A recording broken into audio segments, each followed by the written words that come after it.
Hello, everyone. Thank you for tuning into this presentation and welcome. My name is Haotong Jiang. I am a master's student at Stanford Graduate School of Education's Learning, Design, and Technology program. Today, I'm proud and excited to present to you a project that I've been working on for the past year. It is a tool that helps college and high school students to take their academic reading abilities to the next level. Its name is Bibliophilia. So let me begin by sharing with you my own story as a freshman in college. I don't have a ginger bit since then. I earned my undergraduate degree at a fairly prestigious school on the East Coast. Getting into that school was no easy task.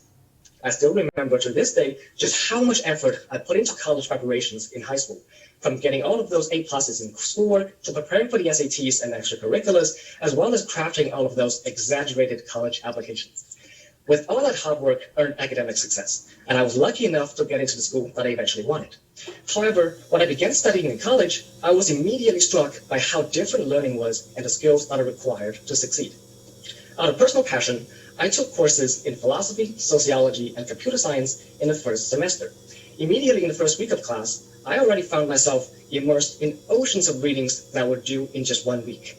On top of the sheer volume, those readings were much more difficult to understand than my high school textbooks because they were often written by historically prominent figures in elusive language and logic that made me read the same text over and over and over again.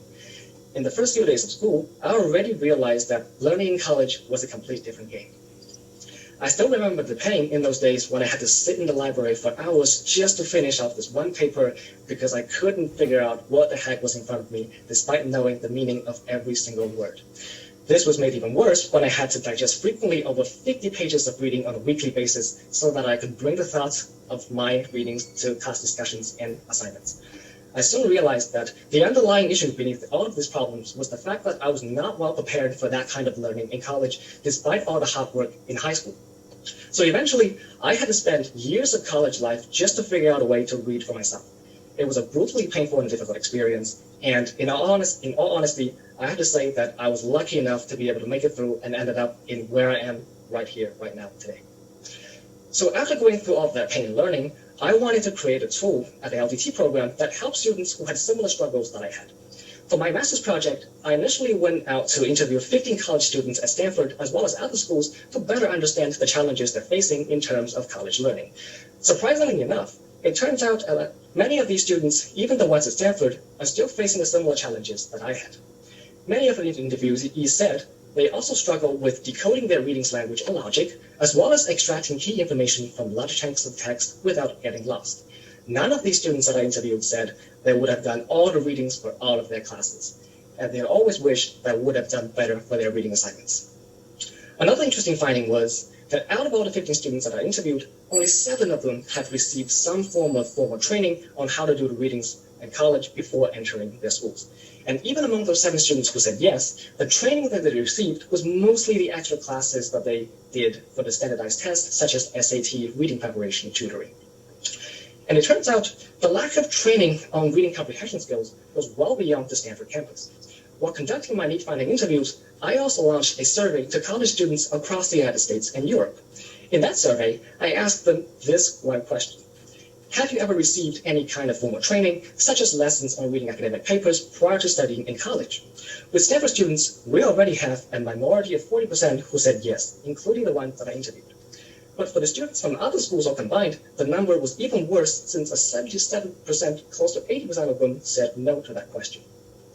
So with all the results in need finding, I have now discovered a need among college students, which is that very few of them had formally learned how to read before and in college. And thus, because of that, they underperform in their learning in college. As a response, the goal of my master's project then becomes, how might we teach those students how to read before and while in college? So looking around the college campus, there are actually already a number of existing solutions that are currently available. For instance, there are a number of places on the Stanford campus that offers academic coaching services that directly address the issues with reading. In addition to that, there's also peer tutoring services available and occasional academic workshops. However, there are limitations to all 3 types of existing solutions. The most prominent one is accessibility. There are only a limited number of coaches, peers, and workshops available for a large number of students in college, which makes it very difficult to provide any consistent support towards any particular student. And this is now made even more impossible by the ongoing pandemic. Additionally, these existing solutions are often being described as supportive services for students who are inadequate in their learning abilities, which creates another psychological barrier for the students who are struggling to admit their flaws and seek for assistance. Despite all of these limitations, however, there are some valuable insights that we can take from them to help our students. The most valuable one is the reading strategies that some of the services offer. As part of the prototype design process, I went out to speak with the academic coaches at Stanford Center for Teaching and Learning to understand how they help their students. And this is what they gave me, a reading strategy called SQ3R. The idea of this strategy is that it allows students to make sense of their readings more efficiently by helping them to translate key ideas and terms from the readings into their own words. During this process, students will also activate a metacognitive awareness of the reading structure as they consistently reflect upon their own reading progression. Now, on the left side, we have a more specific guidelines on how the strategy works. Students would begin by thinking about how the questions they wanted to answer by doing the reading assignments, and then they would survey the general structure of the reading to get a sense of the relevant parts they should focus on. As they read each part more specifically, they would then think or even talk to themselves and try to answer the questions they had earlier. At the same time, the students will also generate notes for themselves to document their thoughts so that they can review them later on. Later into the academic year, I took a class at the GSE called the Core Mechanics of Learning. And from that class, I learned that the SQ3R reading strategy can be explained and supported by one of the core learning mechanics called self-explanation. Self-explanation, as specified in the book The ABCs of How We Learn by Dean Schwartz at the School of Education, means silently talking through expository materials to improve reading comprehension. The idea of talking through materials is very similar, if not identical, to SQ3R's Think Aloud approach. As simple as this approach might sound, the learning mechanic has been proven effective by multiple empirical evidence. For example, a study by McNamara in 2004 found that students who study effective self-explainers reading strategies learn more from a future passage than students who receive no training at all. And of course, self-explanation, as embedded in the SQ3R strategy, has already been widely used by academic coaches at the CTL and has been proven to be effective. So with that effective reading strategy available in mind, as well as a coaching model, at this point, I was thinking to myself, what if I could bring a learning experience that captures the essence of coaching and reading strategies through the use of digital technology? And with that, here comes Bibliophilia once again. It is a web browser-based assistant that teaches students research-based reading strategies for reading academic materials. And now, I'm going to do a live demo and show you guys how it works. So with that, I'm going to shift to a web browser. I'm not on full screen. Can everybody see the browser? No problem? Please thumbs up. Awesome. Great. So in order to deliver the learning experience in a seamless way that best resembles the coaching experience, I decided to utilize one of the most commonly used workspaces for reading academic materials, which is the web browser itself. So for now, pretend that I am a student who has to read this particular paper, and right now I'm sitting in my chair and I've opened up the reading in a Google Chrome browser, just like I normally would. To help me with the reading, Bibliophilia comes in the form of a web browser extension that's sitting in the top right corner here with the 3 colors. If you don't see that, no problem. And I'm going to click on the icon, and it's going to show up right now. So that's our starting screen. And with that, let us begin the walkthrough. So let's go. And immediately from this first step, you can already see that Bibliophilia is using a set of guiding questions to help me make sense of the reading, just like the process of coaching. For this particular build, the guiding questions are designed based exclusively on the SQ3R reading strategy, which would almost always start with identifying the purpose of the reading. So what I would do is, let's skip forward. I'm going to click on the text icon here, and it's going to pop up to me a text box where I can type in my answers. So for the sake of demonstration here, I'm going to say the purpose of reading this paper is to get better at reading. Something simple and intuitive as that. Moving on to the next step, you can see that the guiding questions will change depending on the structure of the reading.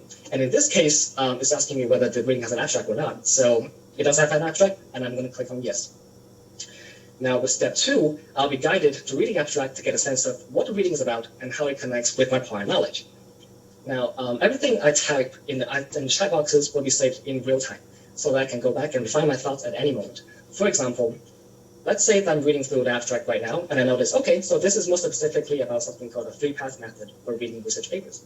So what I'm going to do is I'm going to go back to the first step. First step, I'm going to refine what I've written as to get better understanding of the 3-path method. something simple as that. While I'm reading, there's also a timer on the top right screen here that tracks my progress within each step, as well as with a session of reading the entire piece as a whole. So now fast forward to step 3, you can see that here I'm being asked to survey the entire text and get a sense of the reading structure.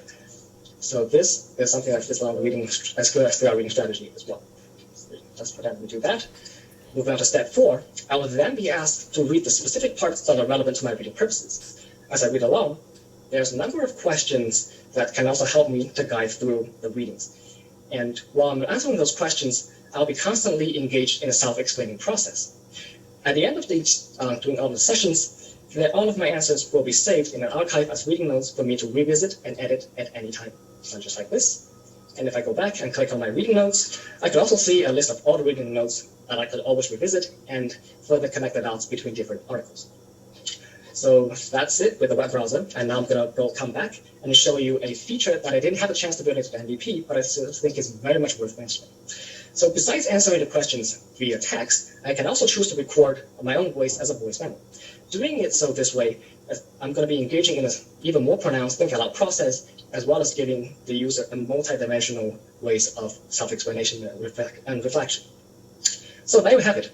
This is a tool that is very simple to use and extremely easy to understand.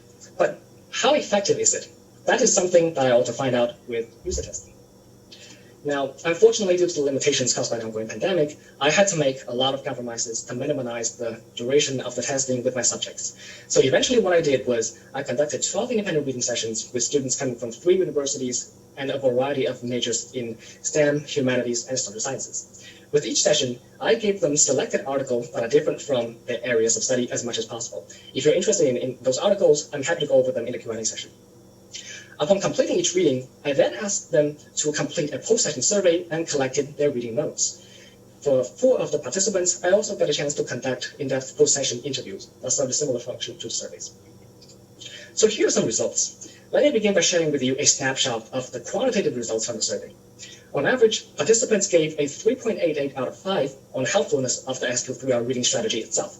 This means that most people have rated the strategy with a 4 out of 5, which refers to very helpful as compared to moderately helpful as a 3 or extremely helpful as a 5. Aside from that, as for the quality of the guiding questions when it comes to deliver the strategy, the average grading was a 4.25 out of 5, meaning that the guiding questions were very clear to understand. I had also asked for the participants' thoughts on the quality of the applications as of the plugin itself as manifested by the quality of the UI and navigation. And the average rating here was the highest among all at 4.82 out of 5, meaning that most people thought the extension was extremely simple to navigate. So overall, these numbers were fairly positive, and in the end, 9 out of the 12 participants said they would use the plugin for future reading sessions. Now, moving on to the more qualitative aspects, I want to start by zooming in on the learning journey of one particular participant. Her name is Jiang. Jiang is a female first-year undergraduate student from a top private university majoring in physics. In this first session, it can see that it didn't really go so well with her engagement with the reading session, actually, as she didn't regard the experience as something very helpful. And this is for very good reasons. If you look closely on how she addresses each one of the questions, starting from the left, you can see that she's mostly treating them as something not too different from a post-session survey and jotted down her own thoughts outside of completely irrelevant for the article itself. And let me walk you guys through in a more specific focus. As you can see here, she also jotted down a few things like the structure of the reading is special, which in itself isn't something that's very helpful for us, neither for her to better understand what the article is all saying.